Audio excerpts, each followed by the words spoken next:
Ah, ginaganyan pala. Yan. Sa'yo na si ate ah. Tao po! Cute ka ba? Animal ka ba? So ayan na nga mga kabukalbo, nagsosyalan si Bukalbo for this video. So ayan na nga, excited nga ako mga kabukalbo, pero grabe yung pagkain mga kabukalbo ba? Yung mga ganito na tingnan nyo, di ba?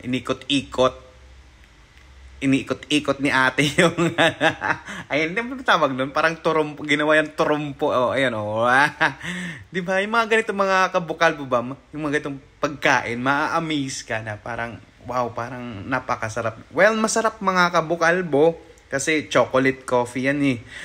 Ang problema lang ganito mga kabukalbo, parang diabetes talaga labas niya.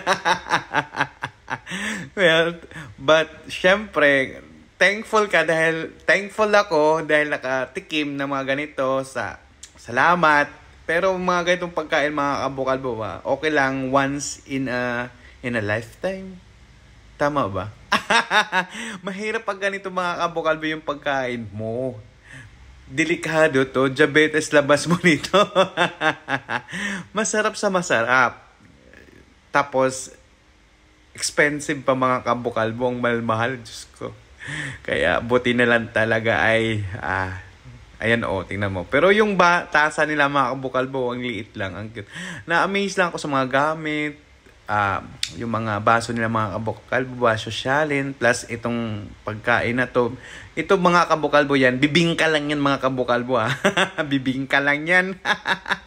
Pero napaka-social yung plating nila, ang ganda talagang alam mo yung catchy sa mata, yung mata mo talaga maburlog talaga. Kaya ito na nga si Bukalbo kakain na. Tsaka alam mo mga kabukalbo, pagdating sa mga resto na mga social-socialan, ayoko talagang kumain. Alam mo kung bakit? Di ako mabubusog mga kabukalbo kasi nga di ba tingnan mo, tinidor tsaka bread knife.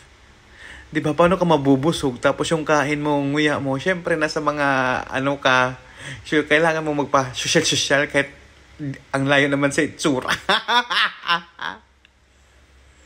Kailangan mo rin makibagay. Pero mga kabukalbo, yung mga ganito talaga, di ako mabubusog. Kailangan ko magkamay. Diyos ko. Di ako mabubusog. Di ba, tingnan mo yung kain ni Bukalbo di ba?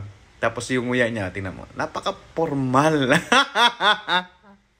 Ayop na yan mga kabukal. Anyway, thank you so much. Nagiging hyper ako. Tingnan mo. Bye!